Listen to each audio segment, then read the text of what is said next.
दोस्तों देख सकते हैं ये है मेरे पास बैंक ऑफ बड़ौदा का कैश डिपॉजिट फॉर्म यानी पैसे जमा करने का फॉर्म। तो आज के इस वीडियो में यही बताने वाला हूँ, लाइव आपके सामने फिल करके दिखाऊंगा कि किस तरीके से ये पैसा जमा करने का फॉर्म हम भरते हैं और बैंक में जमा करते हैं ताकि हमारा पैसा जमा हो जाए। तो प्लीज़ वीडियो को पूरा देखिएगा। चलिए जान लेते हैं। तो दोस्तों वीडियो शुरू करूँ उससे पहले अगर आप चैनल पर नए हैं तो प्लीज़ वीडियो को लाइक और चैनल को सब्सक्राइब कर दीजिएगा ताकि इसी तरीके के वीडियो आप देख सकें। बात करें फॉर्म को भरने का, तो आप कोशिश करें कि इस फॉर्म को कैपिटल लेटर और ब्लू पेन यानी कैपिटल लेटर मतलब बड़े वाले ABCD में और ब्लू पेन यानी ब्लू पेन से ही आप भरें ताकि आप अच्छे से इसे भर सके। तो चलिए मैं आपको भर के दिखाता हूँ। सबसे पहले आपको बता दूँ कि ये जो फॉर्म होता है ये 2 पार्ट में डिवाइड होता है। देख सकते हैं यहाँ से एक पार्ट ये होता है जो आपको as a receiving as a POD मिलता है, और ये वाला फॉर्म जो होता है यहाँ से ये आपके बैंक में ही जमा होता है। ये आपको मिल जाता है रिसीविंग के लिए। जैसे मान लीजिए बैंक में कुछ दिनों बाद पता चलता है, 1 दिनों बाद, कि आपका पैसा तो जमा नहीं हुआ, तो ये जो मतलब प्रूफ POD कर सकते हैं, रिसीविंग कर सकते हैं, इसके लिए मिलता है। तो चलिए हम पहले इसी से शुरू करेंगे जो हमें मिलता है एज अ रिसीविंग। तो सबसे पहले यहाँ पे देख सकते हैं डेट है, तो हमें डेट डालना है जिस भी दिन हम पैसे जमा कर रहे हैं। तो हम यहाँ पे 20/03/2023। उसके बाद डिपॉजिटेड इन ब्रांच, जैसे मान लीजिए ये बैंक ऑफ बड़ौदा का है आपका, जैसे मान लीजिए बिहार में अकाउंट है और आप दिल्ली में किसी भी ब्रांच में जाके पैसे जमा कर रहे हैं, तो इसके लिए कोई कंपलसरी नहीं, कहीं भी ऑल ओवर इंडिया में जहाँ भी, जैसे मान लीजिए बैंक ऑफ बड़ौदा में आपका अकाउंट है तो ऑल ओवर इंडिया में कहीं पे भी बैंक ऑफ बड़ौदा अकाउंट में जाके आप पैसे जमा कर सकते हैं। तो यहाँ पे उसका नाम डालना है उस ब्रांच का जहाँ पे आप पैसे जमा करने गए हैं। तो चलिए मैं डालता हूँ यहाँ पे ओखला। उसके बाद माय अकाउंट विथ ब्रांच, यहाँ पे एक नया कॉलम इसने ऐड किया है बट यह आपको इसके भरना नहीं है। मैं यहाँ पे जो जो भरूंगा उसी को आपको भरना है ताकि आप सही से जमा कर सकें, क्योंकि इसमें बहुत सारे दिए हुए हैं जो कि मैं इसमें ब्लैंक छोड़ूंगा। ऐसा इसलिए क्योंकि एक ये फॉर्म कैश डिपॉजिट का है, ये और भी काम आता है। जैसे मान लीजिए आप बैंक में गए, आपको चेक जमा करना है तो उसमें भी यही फॉर्म काम आता है। जैसे कि यहाँ पे देख सकते हैं चेक नंबर एंड डेट, तो हमें तो इसकी ज़रूरत नहीं है क्योंकि हम चेक थोड़ी जमा कर रहे हैं। तो चलिए जो जो मैं यहाँ पे फिल करूँगा वही आपको फिल करना है। उसके बाद यहाँ पे फुल नेम, आप जिसके अकाउंट में डाल रहे हैं पैसे उसका फुल नेम। इसमें ये मैटर नहीं कर रहा, जैसे मान लीजिए मेरे भाई का अकाउंट है और मैं जा रहा हूँ पैसे जमा करने, ठीक है, तो यहाँ पे जिसके अकाउंट में पैसा जमा हो रहा है उसका यहाँ पे नाम आएगा। तो चलिए मैं यहाँ पे RAJ राज SHARMA। अब यहाँ पे अकाउंट नंबर, जिसके अकाउंट में पैसे जमा कर रहे हैं जिसका नाम है उसका अकाउंट नंबर डाल दीजिए। जो भी अकाउंट नंबर है बिल्कुल सही सही यहाँ पे डाल दीजिए ताकि सही से पैसा जमा हो जाए।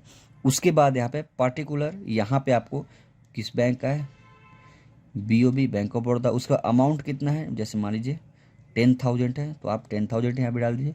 यहाँ पे डैश करके 10,000 कर दीजिए। उसके बाद यहाँ पे अमाउंट इन वर्ड, तो यहाँ पे 10,000 ओनली यहाँ पे डाल दीजिए।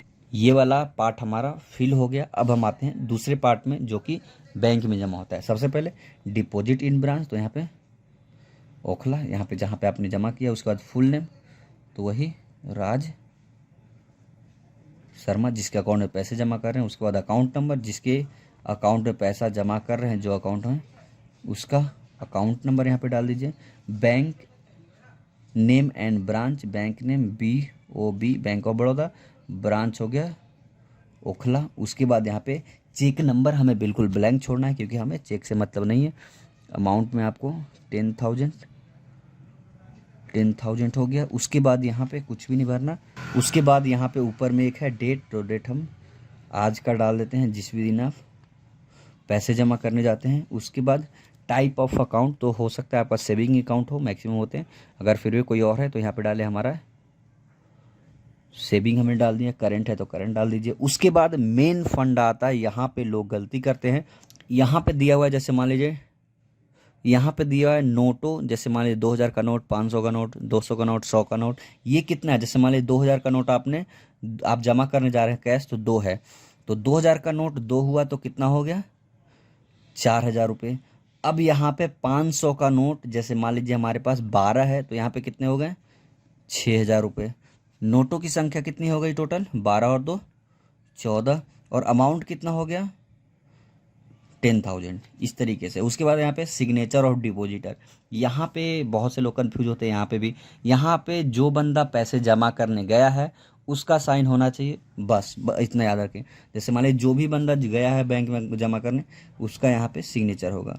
ये हो गया। उसके बाद यहाँ पे एक और चीज़ बहुत ही ज़्यादा इंपॉर्टेंट है, जो कि मोबाइल नंबर आपको हमेशा डालना है। यहाँ पे देख सकते हैं मोबाइल नंबर का कॉलम है। अगर मोबाइल नंबर का कॉलम 100% होता है सभी बैंकों में, कहीं पे यहाँ होता है, कहीं पे यहाँ होता है, तो आपको मोबाइल नंबर ज़रूर डालना है। ये किस लिए, जैसे मान लीजिए आपने पैसे जमा कर दिया और कुछ एरर उसने पाया अकाउंट में पैसे जमा करने वाला, क्योंकि कभी कभी क्या होता है तो हैंड टू हैंड पैसे जमा करता है, लेकिन कुछ बैंकों में जैसे मान लीजिए आपने अभी दिया है फॉर्म, वो पैसे आपका ले लेगा और रख देगा, बाद में 1-2 घंटे बाद वो जमा करता है। तो उस केस में जैसे मान लीजिए अकाउंट नंबर गलत डाल दिया, कुछ भी हो सकता है, तो आपको कॉल करके इन्फॉर्म कर सकता है। तो इसलिए यहाँ पे सही सही आपको यहाँ पे मोबाइल नंबर डालना है। तो दोस्तों ये तो था इंग्लिश में मैंने आपको बताया। अगर आपको हिंदी में इसी फॉर्म को भरना है तो डिस्क्रिप्शन में लिंक मिल जाएगा, वहाँ से जाके आप देख सकते हैं हिंदी में इस फॉर्म को भर के बताया गया है। तो अभी के लिए इतना ही दोस्तों, मुझे उम्मीद है आपको वीडियो पसंद आया होगा। फिर भी कोई डाउट है तो कमेंट सेक्शन में ज़रूर बताएं। अभी के लिए इतना ही। Thank you for watching.